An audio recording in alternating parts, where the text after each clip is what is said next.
Create a viral TikTok video using InShot. Hey guys, in today's video, I'm going to show you how to create a viral TikTok video using the InShot app. So make sure to watch this video till the end, and let's get started. Launch InShot, tap Video, and import the clips you want to use. Arrange them in the order you want your TikTok to flow. Tap on each clip, use the trim or split tools to cut out boring parts and keep the energy fast-paced. Perfect for TikTok attention spans. Tap on the white square between clips to add smooth transitions like zooms, glitches, or slides.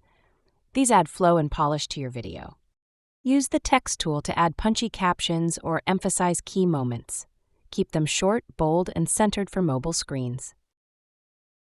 Tap Music, then add a sound that's currently trending on TikTok. You can also adjust the volume to balance it with your original audio.